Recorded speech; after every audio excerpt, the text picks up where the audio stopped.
दिवाली की पूजा 3 औरतें ना करें, घोर पाप लगता है, पति मर जाता है। जानिए दीपावली की पूरी जानकारी, तिथि और शुभ मुहूर्त और पूजा विधि के बारे में। दोस्तों, दिवाली संबंधित पूरी जानकारी पाने के लिए वीडियो को एंड तक जरूर देखिएगा। दोस्तों, इस साल दिवाली 24 अक्टूबर 2022 सोमवार को पड़ रही है। दिवाली में मुख्य रूप से लक्ष्मी गणेश का पूजन किया जाता है। मान्यताओं के अनुसार इस दिन माँ लक्ष्मी सबके घर आशीर्वाद देने आती हैं। दिवाली के दिन शुभ मुहूर्त के अनुसार लक्ष्मी जी का पूजन विधि पूर्वक करने से सारी मनोकामनाएं पूर्ण होती हैं। दीपावली को दीप उत्सव भी कहा जाता है। हिंदू धर्म के अलावा बौद्ध, जैन और सिख धर्म के अनुयायी भी दिवाली मनाते हैं। जैन धर्म में दिवाली को भगवान महावीर के मोक्ष दिवस के रूप में मनाया जाता है। ऐसा माना जाता है कि ये पर्व भगवान श्री राम के लंकापति रावण पर विजय हासिल करने और 14 साल का वनवास पूरा कर घर लौटने की खुशी में मनाया जाता है। इसलिए इस दिन घरों को दीपों से सजाया जाता है। दीपावली के दिन सभी लोग एक दूसरे के घर जाते हैं और मिठाई भी बांटते हैं। दोस्तों, दीपावली का शुभ मुहूर्त कब है? इस बार 24 अक्टूबर और 25 अक्टूबर दोनों दिन ही अमावस्या तिथि पड़ रही है, लेकिन 25 अक्टूबर को अमावस्या तिथि प्रदोष काल से पहले ही समाप्त हो रही है। 24 अक्टूबर को प्रदोष काल में अमावस्या तिथि होगी। उस दिन निश्चित काल में भी अमावस्या तिथि रहेगी। इसीलिए 24 अक्टूबर को ही पूरे देश में दिवाली मनाई जाएगी। 23 अक्टूबर रविवार को त्रयोदशी तिथि शाम 6:04 तक रहेगी। उसके बाद चतुर्दशी तिथि शुरू होगी। चतुर्दशी तिथि 24 अक्टूबर सोमवार को शाम 5:28 पर समाप्त होगी और उसके बाद अमावस्या तिथि शुरू हो जाएगी। 25 अक्टूबर मंगलवार को अमावस्या शाम 4:19 तक रहेगी। दिवाली पर पूजा की विधि का क्या विधान है? दोस्तों, दिवाली पर लक्ष्मी पूजा का विशेष विधान है। इस दिन संध्या और रात्रि के समय शुभ मुहूर्त में माँ लक्ष्मी, विघ्नहर्ता भगवान गणेश और माता सरस्वती की पूजा और आराधना की जाती है। पुराणों के अनुसार कार्तिक अमावस्या की अंधेरी रात में महालक्ष्मी स्वयं भूलोक पर आती हैं और हर घर में विचरण करती हैं। इस दौरान जो घर हर प्रकार से स्वच्छ और प्रकाशवान हो, वहां वे अंश रूप में ठहर जाती हैं। इसीलिए दिवाली पर साफ सफाई करके विधि विधान से पूजा करने से माता महालक्ष्मी की विशेष कृपा प्राप्त होती है। लक्ष्मी पूजा के साथ साथ कुबेर पूजा भी की जाती है। पूजन के दौरान इन बातों का ध्यान रखना आवश्यक है। दिवाली के दिन लक्ष्मी पूजन से पहले घर की साफ सफाई करें और पूरे घर को गंगा जल से शुद्ध करें। साथ ही घर के द्वार पर रंगोली और दिए लगाएं। पूजा स्थल पर एक चौकी रखें और लाल कपड़ा बिछाकर उस पर लक्ष्मी जी और गणेश जी की मूर्ति रखें या फिर दीवार पर लक्ष्मी जी का चित्र लगाएं। चौकी के पास जल से भरा एक कलश रखें। माता लक्ष्मी और गणेश जी की मूर्ति पर तिलक लगाएं और दीपक जलाकर जल, मौली, चावल, फल, गुड़, हल्दी, अबीर, गुलाल आदि अर्पित करें और माता महालक्ष्मी की स्तुति करें। इसके साथ देवी सरस्वती, माँ काली, भगवान विष्णु और कुबेर देव की भी विधि विधान से पूजा करें। महालक्ष्मी पूजन करें परिवार को एकत्रित होकर करना चाहिए। महालक्ष्मी पूजन के बाद तिजोरी, बही खाते की पूजा भी करें। पूजन के बाद श्रद्धा अनुसार जरूरतमंद लोगों को मिठाई और दक्षिणा दें। चलिए अब बात करते हैं उन 3 महिलाओं की जिन्हें दिवाली पूजन भूल कर भी नहीं करना चाहिए।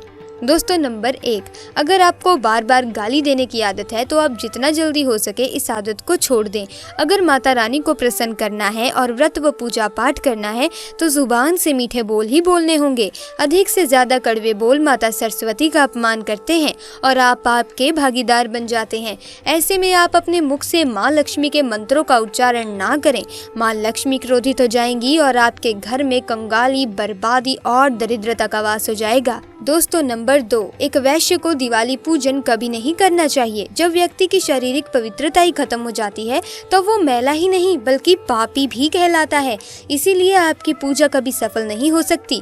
ये व्रत, ये पूजन आप कभी न रखें।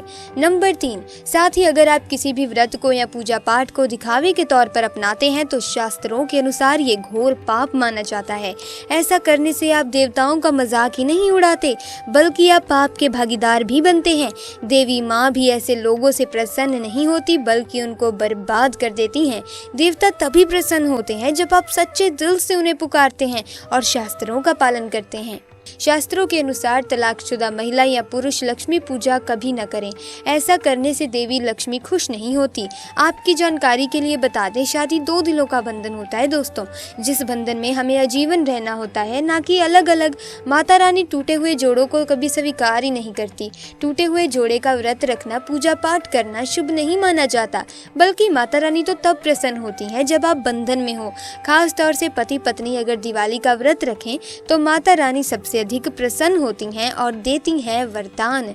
ऐसे में शेरा वाली माता बहुत प्रसन्न होती हैं, इसीलिए दोनों को मिलजुल कर पूजा पाठ करना चाहिए, ना कि अलग अलग। दोस्तों, दिवाली की एक पौराणिक कथा भी है, तो चलिए आपको बताते हैं।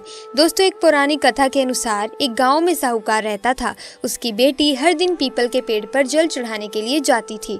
जिस पीपल के पेड़ पर वो जल चढ़ाती थी, उस पेड़ पर माँ लक्ष्मी का वास था।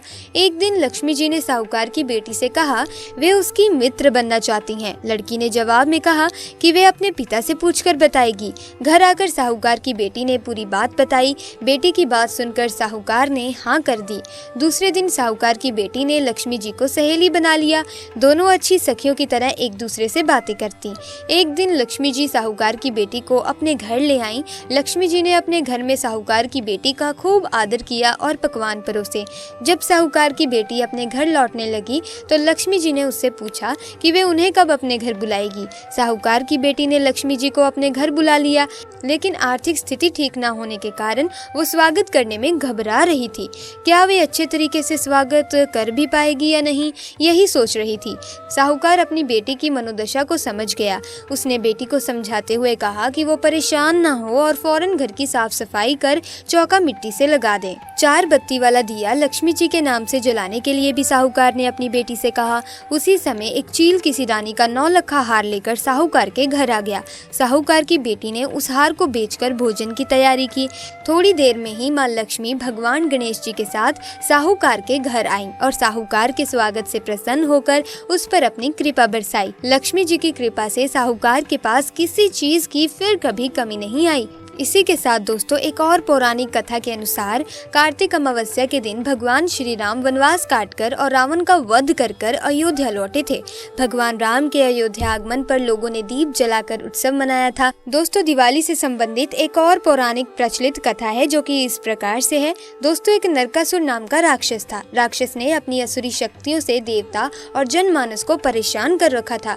इतना ही नहीं, इस राक्षस ने साधु संतों की 16,000 स्त्रियों को बंदी भी बना लिया था। नरकासुर के बढ़ते अत्याचारों से परेशान देवता और साधु संतों ने भगवान श्री कृष्ण से मदद मांगी थी।